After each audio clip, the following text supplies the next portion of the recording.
episode of Whispered Horror. I'm your host, Annabelle.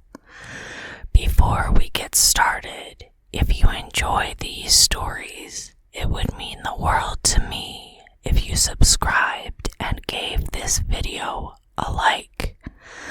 Today, we will be reading from Dracula by Bram Stoker.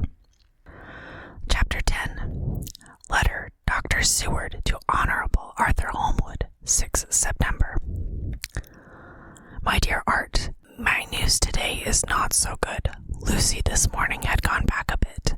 There is, however, one good thing which has arisen from it. Mrs. Westenra was naturally anxious concerning Lucy and has consulted me professionally about her. I took advantage of the opportunity and told her that my old master Van Helsing, the great specialist, was coming to stay with me, and that I would put her in his charge conjointly with myself. So now we can come and go without alarming her unduly, for a shock to her would mean sudden death, and this, in Lucy's weak condition, might be disastrous to her. We are hedged in with difficulties, all of us, my poor fellow, but please God, we shall come through them all right. If any need, I shall write, so that if you do not hear from me, take it for granted that I am simply waiting in news. In haste, yours ever, John Seward. Dr. Seward's Diary, 7 September. The first thing Van Helsing said to me when we met at Liverpool Street was, "Have you said anything to our young friend, the lover of her?" "No," I said. "I waited till I had seen you, and, as I said in my telegram, I wrote him a letter simply telling him that you were coming, as Miss Westenra was not so well, and that I should let him know if need be." "Right, my friend," he said, "quite right. Better he not know as yet. Perhaps he will never know. I pray so. But if it be needed, then he shall know all. And my good friend John, let me caution you. You deal with the madmen. All men are mad in some way or another. Inasmuch as you deal discreetly with your madmen, so deal with God's madmen too. The rest of the world, you tell not your madmen what you do, nor why you do it, so you tell them not what you think. So you shall keep knowledge in its place, where it may rest, where it may gather its kind around it and breed. And you and I shall keep as yet what we know here, and here." He touched me on the heart and on the forehead, and then touched himself in the same way. "I have for myself thoughts at present. Later I shall unfold to you." "Why not now?" I asked. "It may do some good. We may arrive at some decision." He stopped and looked at me and said, "My friend John, when the corn is grown, even before it is ripened, while the milk of its mother earth is in him, and the sunshine has not yet begun to paint him with his gold, the husbandman he pull the ear and rub him between his rough hands, and blow away the green chaff, and say to you, 'Look, he's good corn, he will make a good crop when the time comes.' I did not see the application and told him so. For reply, he reached over and took my ear in his hand and pulled it playfully, as he used long ago to do at lectures, and said, 'The good husbandman tell you so that then because he knows, but not till then. But you do not find the good husbandman dig up his planted corn to see if he grow. That is for the child who play at husbandry, and not for those who take it as of the work of their life. See you now, friend John. I have sown my corn, and nature has her work to do in making it sprout. If he sprout at all, there is some promise, and I wait till the ear begins to swell." He broke off, for he evidently saw that I understood. Then he went on gravely, "You were always a careful student, and your case book was ever more full than the rest, and I trust that good habit have not failed. Remember, my friend, that knowledge is stronger than memory, and we should not trust the weaker, even if you have not kept the good practice. Let me tell you that this case of our dear Miss is one that may be, mind, I say may be, of such interest to us and others that all the rest may not make him kick the beam, as your people say. Take then good note of it. Nothing is too small. I counsel you put down in record even your doubts and surmises. Hereafter it may be of interest to you to see how true you guess. We learn from failure, not from success. When I described Lucy's symptoms, the same as before, but infinitely more marked, he looked very grave but said nothing. He took with him a bag in which were many instruments and drugs, the ghastly paraphernalia of our beneficial trade, as he once called in one of his lectures the equipment of a professor of the healing craft. When we were shown in, Miss Westenra met us. She was alarmed, but not nearly so much as I expected to find her. Nature, in one of her beneficent moods, has ordained that even death has some antidote to its own terrors. Here, in a case where any shock may prove fatal, matters are so ordered that from some cause or other, the thing's not personal. Even the terrible change in her daughter, to whom she is so attached, did not seem to reach her. It is something like the way Dame Nature gathers round a foreign body to envelop of some insensitive tissue which can protect from evil that which would otherwise harm by contact. If this be an ordered selfishness, then we should pause before we condemn anyone for the vice of egoism, for there may be a deeper root for its causes than we have knowledge of. I used my knowledge of this phase of spiritual pathology, and set down a rule that she should not be present with Lucy, or think of her illness more than is absolutely required. She assented readily, so readily that I saw again the hand of nature fighting for life. Van Helsing and I were shown up to Lucy's room. If I was shocked when I saw her yesterday, I was horrified when I saw her today. She was ghastly, chalkily pale.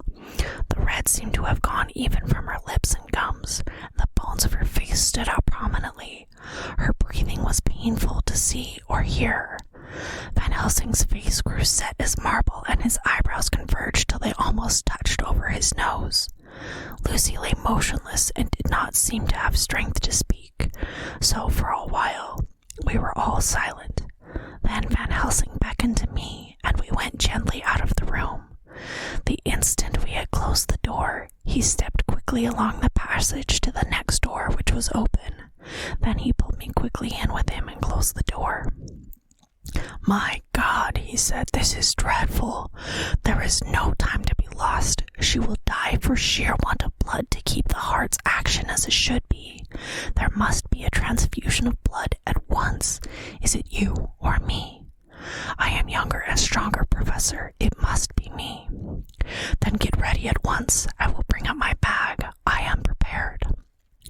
I went downstairs with him, and as we were going there was a knock at the hall door.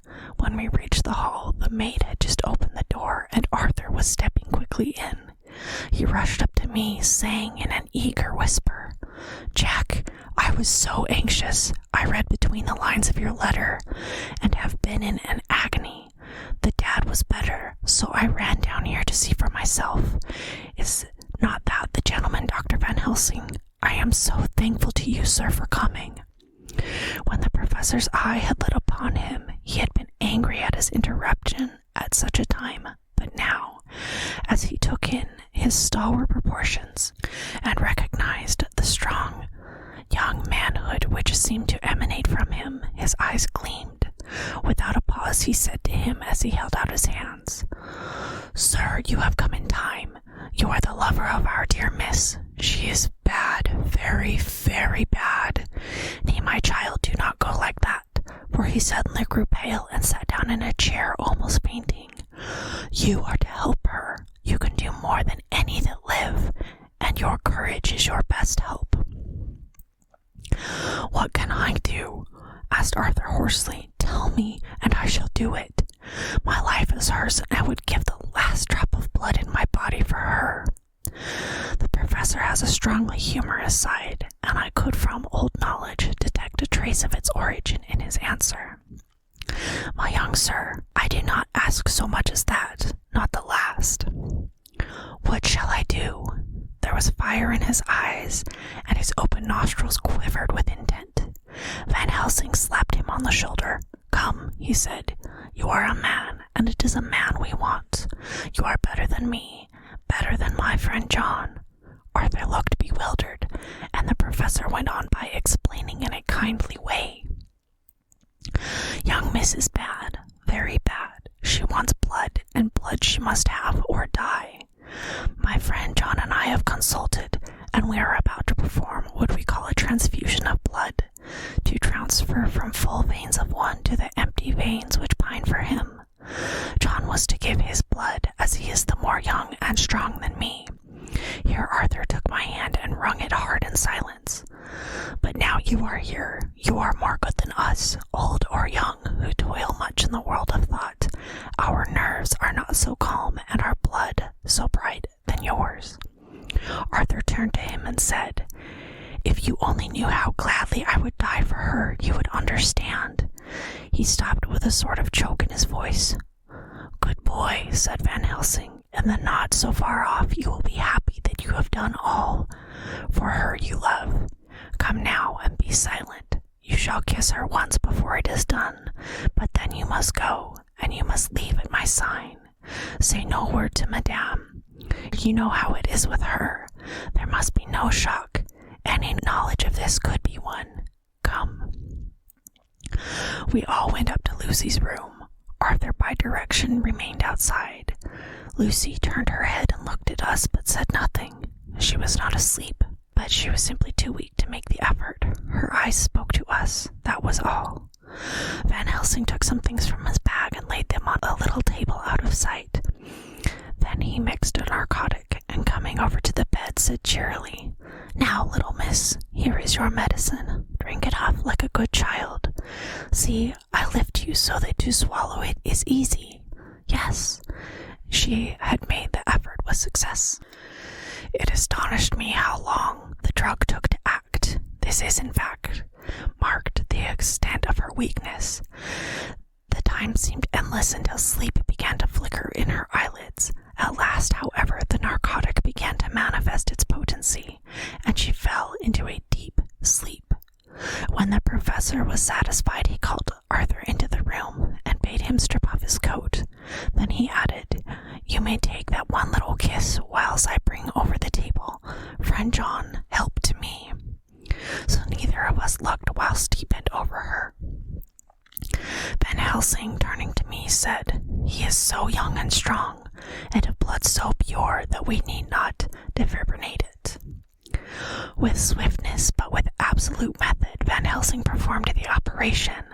As the transfusion went on, something like life seemed to come back to poor Lucy's cheeks, and through Arthur's growing pallor, the joy of his face seemed absolutely to shine. After a bit, I began to grow anxious, for the loss of blood was telling on Arthur, strong man as he was. It gave me an idea of what terrible strain Lucy's system must have undergone, that what weakened Arthur only partially restored her. But the professor's face was set, and he stood watch in hand, and with his eyes fixed now on the patient and now on Arthur. I could hear my own heartbeat. Presently he said in a soft voice, "Do not stir an instant. It is enough. You attend him. I will look to her." When all was over, I could see how much Arthur was weakened. I dressed the wound and took his arm to bring him away, when Van Helsing spoke without turning around. The man seems to have eyes in the back of his head. The brave lover, I think, deserves another kiss, which he shall have presently. And as he had now finished his operation, he adjusted the pillow to the patient's head. As he did so, the narrow black velvet band, which she seems always to wear round her throat, buckled with an old diamond buckle which her lover had given her, was dragged a little up, and showed a red mark on her throat. Arthur did not notice it, but I could hear the deep hiss of indrawn breath, which is one of Van Helsing's ways of betraying emotion. He said nothing at the moment, but turned to me, saying, "Now take down our brave young lover, and give him of the port wine, and let him lie down a while. He must then go home and rest, sleep much, and eat much, that he may be recruited, of what he is so given to his love. He must not stay here. Hold a moment. I may take it, sir, that you are anxious of result. Then bring it with you, that in all ways the operation is successful. You have saved her life this time, and you can go home and rest easy in mind that all that can be is. I shall tell her when she is well. She shall love you none the less for what you have done. Goodbye. When Arthur was gone, I went back to the room. Lucy was sleeping gently, but her breathing was stronger. I could see the counterpane move as her breast heaved. By the bedside sat Van Helsing, looking at her intently. The velvet band again covered the red mark. I asked the professor in a whisper, "What do you make of that mark on her throat?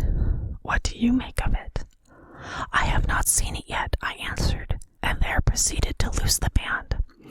Just over the external jugular vein there were 2 punctures, not large, but not wholesome looking. There was no sign of disease, but the edges were white and worn looking, as if by some deterioration. It had once occurred to me that this wound, or whatever it was, might be the means of the manifest loss of blood, but I abandoned the idea as soon as it formed, for such a thing could not be.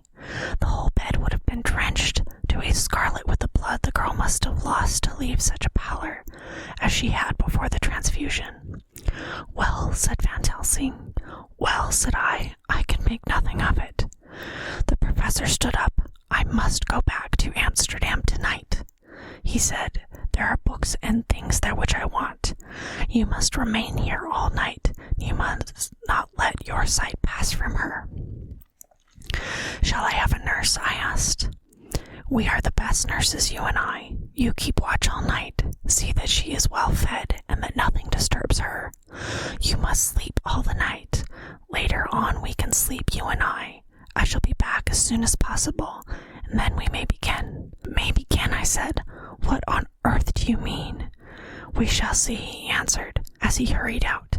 He came back a moment later and put his head inside the door and said, with a warning finger held up, "Remember, she is your charge. If you leave her and harm befall, you shall not sleep easy hereafter." Dr. Seward's diary continued. 8 September. I sat up all night with Lucy. The opiate worked himself off towards dusk, and she waked naturally. She looked a different being from what she had been before the operation. Her spirits even were good, and she was full of a happy vivacity. But I could see evidences of the absolute prostration which she had undergone. When I told Mrs. Westerner that Dr. Van Helsing had directed that I should sit up with her, she almost pooh-poohed the idea, pointing out her daughter's renewed strength and excellent spirits. I was firm, however, and made preparations for my long vigil. When her maid had prepared her for the night, I came in, having in the meantime had supper, and took a seat by the bedside. She did not in any way make objection, but looked at me gratefully whenever I caught her eye. After a long spell, she seemed to be sinking off to sleep, but with an effort seemed to pull herself together and shook it off. It was apparent that she did not want to sleep, so I tackled the subject at once. "You do not want to sleep?" "No, I am afraid." "Afraid to go to sleep? Why so? It is the boon we all crave for." Not if you were like me. If sleep was to you a presage of horror, what on earth do you mean?" "I don't know. Oh, I don't know. And that's what is so terrible. All this weakness comes to me in sleep, until I dread the very thought. But my dear girl, you may sleep tonight. I am here watching you, and I can promise that nothing will happen." "I can trust you," she said. I seized the opportunity and said, "I promise that if I see any evidence of bad dreams, I will wake you at once." "You will? Oh, will you really? How good you are to me. Then I will sleep." And almost at the word, she gave a deep sigh of relief and sank back asleep. All night long I watched by her. She never stirred, but slept on and on in a deep, tranquil, life-giving, health-giving sleep. Her lips were slightly parted, and her breast rose and fell with the regularity of a pendulum. There was a smile on her face, and it was evident that no bad dreams had come to disturb her peace of mind. In the early morning her maid came, and I left her in her care and took myself back home, for I was anxious about many things. I sent a short wire to Van Helsing and to Arthur, telling them of the excellent result of the operation. My own work, with its manifold arrears, took me all day to clear off. It was then dark when I was able to inquire about my zoophagous patient. The report was good. He had been quite quiet for the past day and night. A telegram came from Van Helsing at Amsterdam whilst I was at dinner, suggesting that I should be at Hillingham tonight, as it might be well to be at hand, and stating that he was leaving by the night mail and would join me early in the morning. 9 September. I was pretty tired and worn out when I got to Hillingham. For 2 nights I had hardly had a wink of sleep, and my brain was beginning to feel that numbness which marks cerebral exhaustion. Lucy was up and in cheerful spirits. When she shook hands with me and looked sharply in my face and said, "No sitting up for you tonight. You are worn out." "I am quite well again, indeed I am. And if there is to be any sitting up, it is I who will sit up with you." I would not argue the point, but went and had my supper. Lucy came with me, and enlivened by her charming presence, I made an excellent meal, and had a couple glasses of the more than excellent port. Then Lucy took me upstairs and showed me a room next to her own, where a cozy fire was burning. "Now," she said, "you must stay here. I shall leave this door open, and my door too. You can lie on the sofa, for I know that nothing would induce any of you doctors to go to bed whilst there is a patient above the horizon. If I want anything, I shall call out, and you can come to me at once." I could not but acquiesce, for I was dog-tired, and could not have sat up had I tried. So, on her renewing her promise to call me if she should want anything, I lay on the sofa and forgot about everything. Lucy Westenra's diary. 9 September. I feel so happy tonight. I have been so miserably weak that to be able to think and move about is like feeling sunshine after a long spell of east wind out of a steel sky. Somehow Arthur feels very, very close to me. I seem to feel his presence warm about me. I suppose it is that sickness and weakness are selfish things and turn our inner eyes in sympathy on ourselves, whilst health and strength give love rein, and in thought and feeling he can wander where he wills. I know where my thoughts are. If only Arthur knew. My dear, dear, your ears must tingle as you sleep, as mine do waking. Oh, the blissful rest of last night, how I slept with that dear, good Dr. Seward watching me. And tonight I shall not fear sleep, since he is close at hand and within call. Thank everybody for being so good to me. Thank God. Good night, Arthur. Dr. Seward's diary. 10 September. I was conscious of the professor's hand on my head and started awake all in a second. That is one of the things that we learn in an asylum at any rate. And how is our patient?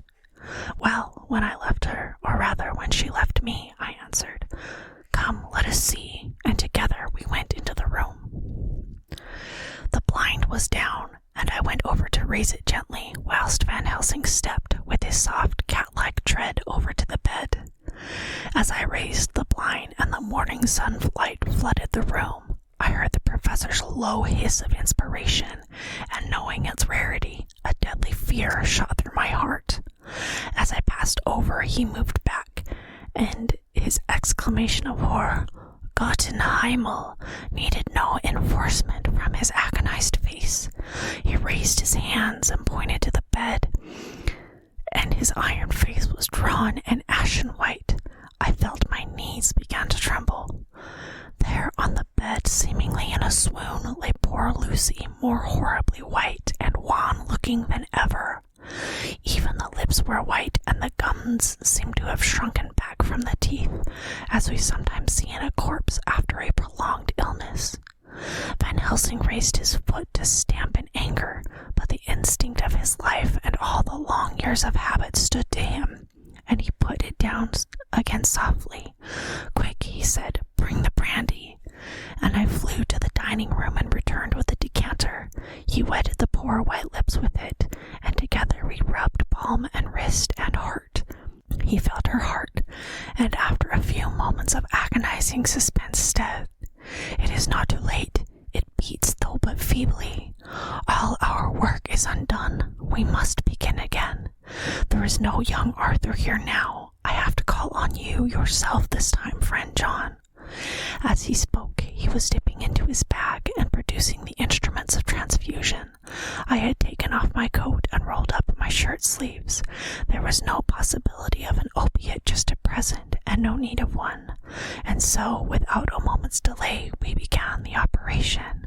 After a time, it did not seem a short time either, for the draining away of one's blood, no matter how willingly it be given, is a terrible feeling. Van Helsing held up a warning finger.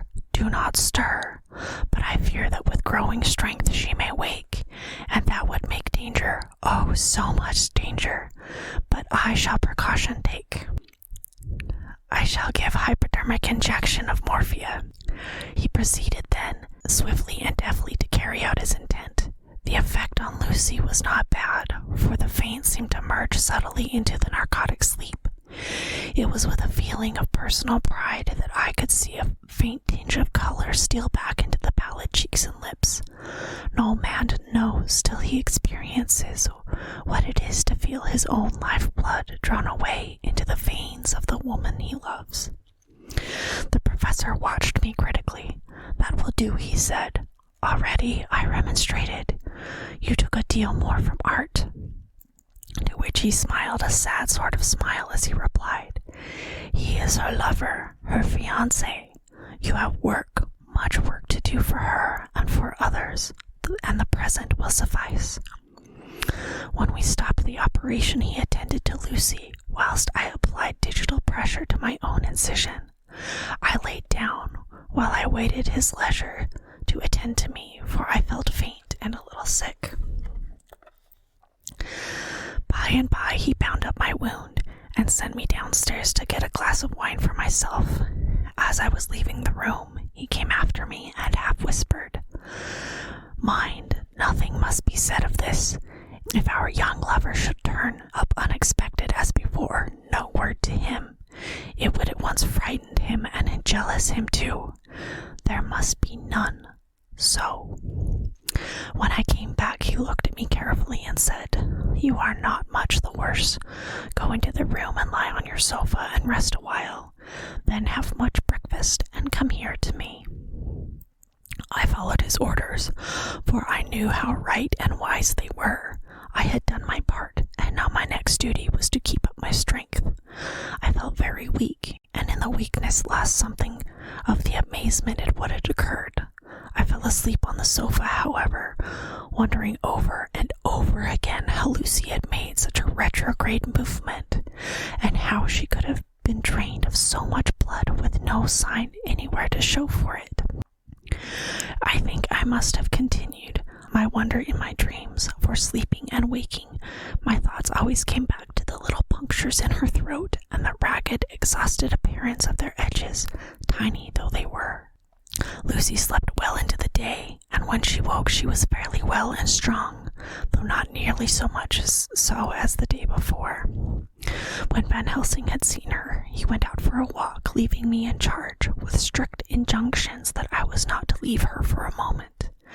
I could hear his voice in the hall, asking the way to the nearest telegraph office. Lucy chatted with me freely and seemed quite unconscious that anything had happened. I tried to keep her amused and interested. When her mother came up to see her, she did not seem to notice any change whatever, but said to me gratefully, "We owe you so much, Dr. Seward, for all you have done, but you really must now take care not to overwork look yourself. You are looking pale yourself. You want a wife to nurse and look after you a bit, that you do." As she spoke, Lucy turned crimson, though it was only momentarily, for her poor wasted veins could not stand for long and unwanted drain to the head. The reaction came in excessive pallor as she turned imploring eyes on me. I smiled and nodded, and laid my finger on my lips. With a sigh, she sank back amid her pillows. Van Helsing returned in a couple of hours, and presently said to me, "Now you go home and eat much and drink enough. Make yourself strong. I stay here tonight, and I shall sit up with the little miss myself. You and I must watch the case, and we must have none other to know. I have grave reasons. No, do not ask me. Think what you will. Do not fear to think even the most non-improbable. Good night." In the hall, 2 of the maids came to me and asked if they or either of them might not sit up with Miss Lucy. They implored me to let them, and when I said it was Dr. Helsing's wish that either he or I should sit up, they asked me quite piteously to intercede with the foreign gentleman. I was much touched by their kindness. Perhaps it is because I am weak at present, and perhaps it was on Lucy's account that their devotion was manifested.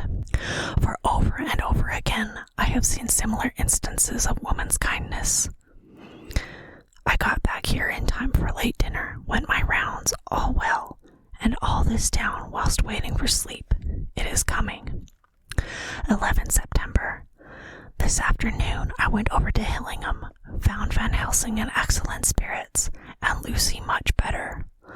Shortly after I had arrived, a big parcel from abroad came for the professor. He opened it with much impressment, amused of course, and showed a great bundle of white flowers. "These are for you, Miss Lucy," he said. "For me? Oh, Dr. Van Helsing." "Yes, my dear, but not for you to play with. These are medicines." Here Lucy made a wry face. "Nay, but they are not to take in decoction or in nauseous form. No, you need not snub that so charming nose, or I shall point out to my friend Arthur what woes he may have to endure in seeing so much beauty that he loves so much distort. Ah, my pretty miss, that bring the so nice nose all straight again. This is medicinal, but you do not know how. I put them in your window. I make pretty wreath and hang him round your neck so you sleep well. Oh, yes, they, like the lotus flower, make your trouble forgotten. It smells so like the waters of Lethe and of that fountain of youth that the conquistador sought for in the Floridas, and find him all too late." Whilst he was speaking, Lucy had been examining the flowers and smelling them. Now she threw them down, saying, half with laughter and half disgust, "Oh, Professor, I believe you are only putting up a joke on me. Why, these flowers are only common garlic." To my surprise, Van Helsing rose up and said with all his sternness, his iron jaws set and his bushy brows meeting, "No trifling me. I never jest. There is grim purpose in what I do, and I warn you that you do not thwart me. Take care for the sake of others, if not for your own." Then, seeing poor Lucy scared, as she might well be, he went on more gently, "Oh, little miss, my dear, do not fear me. I only do for your good. But there is much virtue to you in those so common flowers. See, I place them myself in your room. I make myself the wreath that you are to wear. But hush, no telling to others that make so inquisitive questions. We must obey, and silence is part of obedience, and obedience is to bring you strong and well into loving arms that wait for you. Now sit still a while. Come with me, friend John, and you shall help me deck the room with my garlic, which is all the way from Haarlem, where my friend Vanderpool raised herb in his glass houses all the year. I had to telegraph yesterday, or they would not have been here." We went into the room, taking the flowers with us. The professor's actions were certainly odd, and not to be found in any pharmacopoeia that I ever heard of. For First, he fastened up the windows and latched them securely. Next, taking a handful of flowers, he rubbed them all over the sashes, as though to ensure that every whiff of air that might get in would be laden with the smell of garlic. Then, with the wisp, he rubbed all over the jamb of the door above, below, and at each side, and round the fireplace in the same way. It all seemed grotesque to me, and presently I said, "Well, Professor, I know you always have reason for what you do, but this certainly puzzles me. It is well we have no skeptic here, or he would say that you were working some spell to keep out an evil spirit." "Perhaps I am," he answered quietly as he began to make the wreath which Lucy was to wear around her neck. We then waited while Lucy made her toilet for the night, and when she was in bed, he came himself and fixed the wreath of garlic round her neck. The last words he said to her were, "Take care you do not disturb it, and even if the room feel close, do not tonight open the window or the door." "I promise," said Lucy, "and thank you both 1,000 times for all your kindness to me. Oh, what have I done to be blessed with such friends?"